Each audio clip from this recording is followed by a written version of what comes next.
After last week's review of Shadow the Hedgehog, you're probably wondering what I have in store for you this time. In addition, you might be thinking, well, he touched on probably the two worst games in the Sonic franchise, so the rest must be at least decent. Yet this week's review is Sonic Boom: Rise of Lyric, a game that I had actually heard some people say is worse than Sonic 06. I didn't believe that could be possible. So I managed to snag a copy of this and thankfully only spent... Wait, I spent $30 on this? Frickin' Wii U games never dropping in price. Frickin' GameStop. Anyway, I could not believe this game was worse than Sonic 06. And after playing it, I don't think it is. It's not a great game by any means, it's just bland. So bland, I couldn't even play through the game because while recording footage and playing the game, I was truly bored. But let me not get ahead of myself and actually explain why this game could possibly be considered the worst Sonic game ever. At least in some people's minds. But before we start with the story, let me show this. First time I booted this game up, there was a massive patch that took me 30 minutes to download. Seriously? God, I hate this shit. Oh well. Anywho, Sonic, Tails, Knuckles, and Amy are in a circular room battling for their lives. Sonic gets blasted off and then... Oh, wait, that happened later in the game. The prior day, they're doing their typical running around thing, chasing after Robotnik / Eggman / whatever the hell you want to call him this time. The game starts off with a running segment, where you're trying to catch up to Robotnik while dodging barriers and obstacles. This begins the tutorial of the game. The controls are very simple to learn, but the game will help you out and tell you what to do. But back to the story.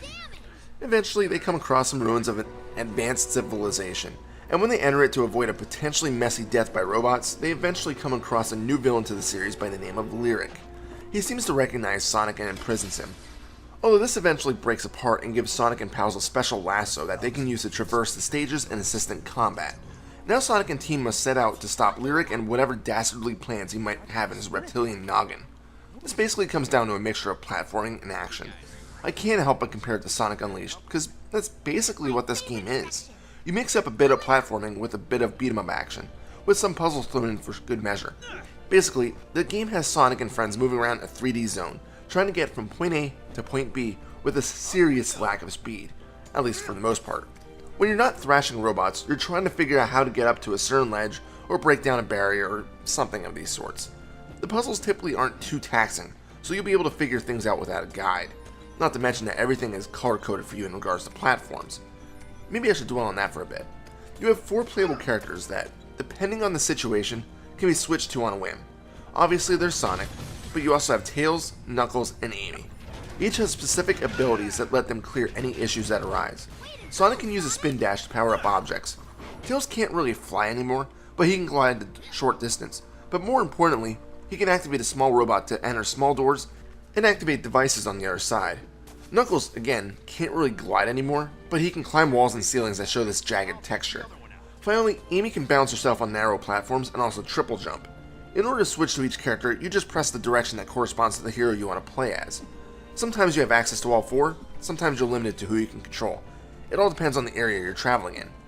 In addition to the jumping around, you also have access to that lasso I mentioned earlier. It's not used a lot, at least from what I've seen in the game so far, but you can use it to grapple on hooks or to zipline across chasms. When using it as a zipline, you can move around to avoid hazards and collect rings. So let's move on to the beat-em-up areas. It doesn't feel like any character has any advantage in this sense, other than maybe a special attack or two. But unlike many games that can be considered button mashers with some sort of rhythm required, in Sonic Boom I just felt like I was mashing the attack button while evading every once in a while. Combos feel underutilized, even when trying to combine normal and heavy attacks. You can find some weapons at times, but these are extremely strange looking and will break quickly. So again, I never really felt any true urge to run after them. You can also use the lasso to toss your enemies around, but there were only a few enemies I encountered that really utilized this. Overall, I can sum up the combat by saying it's just eh. You might notice that there's no health meter. Well, that's what your ringers are for. You can carry a max of 100 rings, which are taken away as needed when damaged by your enemies. Obviously, some enemies have attacks that can take away more rings than others. You shouldn't really have a problem running out of rings, because A, rings are literally an abundant item in the game, and they're actually not difficult to run into. And B, even if you do lose all of your rings, you'll just respawn at a nearby checkpoint with 30 rings in your reserve, so dying isn't really much of a threat. When defeating enemies, you'll earn rings and also spare parts. These parts are used to upgrade buildings in the main hub of the game, and also to build platforms that are required to pass certain areas. These are mainly used in side quests from what I've seen, so you probably have a large stock of them at one time. These parts are also dropped from chests that you'll encounter in the world, so they're not very hard to find. There are other things that you may run into to break up the monotony, at least a little bit. One such example is a rafting trip you encounter. Knuckles pilots the raft, and the other characters each take control of a gun. Each gun has a different projectile, ranging in speed and power. This whole segment is a stop-and-go affair where you go down the river, run into a bunch of pillars that infinitely spawn swarms of these enemies that you need to shoot down. By destroying all the pillars, you move on. Eventually, Robotnik enters the fray and throws bombs at you. This goes on for about 10 to 15 minutes, so if you're anything like me, you'll get bored of this too after a short time, as there's not enough that's new after a few rounds to make this exciting. In addition, the shooting feels inaccurate. The action works as a twin-stick shooter, yet where I had the right analog stick didn't match up to where I was shooting on the screen. This ties into the overall looseness of the game. The camera feels floaty. There were times where I ran into issues that I thought were fleshed out since the N64 came out. But that's not all. The controls feel loose as well. I missed easy grab platforms because a small nudge on the analog stick made me veer off track too much. In addition, the controls also felt a bit delayed at times, which can be really annoying when trying to access smaller ledges. The bounce pads, this game's versions of the springs, are, well, I would consider them glitchy. When smacking them, I swear there's a delay between when you actually see the spring animation and when you actually move. It's just strange, and to me, it shows lazy programming. There is a small skill set that you can learn to give your characters upgrades, but I find this flawed too. I've only been able to upgrade one skill that increased the amount of parts I earned from defeated enemies. You know what? A small amount of skills aren't a big problem to me. It's the fact that some of the skills require a 3DS connection that I call bullshit on. Seriously? I need a freaking DS just to get some of these skills? Come on. Not all is bad with the game. The graphics of the game are pretty impressive, especially with the bright, colorful nature. I can't really say that I ran into any area where I thought, man, this place sucks.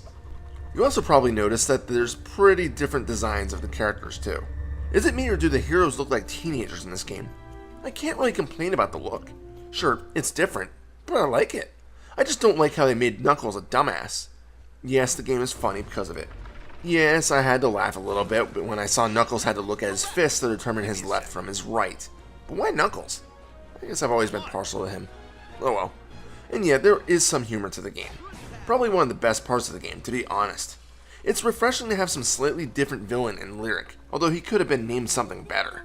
But because of the characters, the banter between them is pretty enjoyable, and that helps push me through what I would consider to be a mediocre game. And that's what Sonic Boom Rise of Lyric is. Mediocre.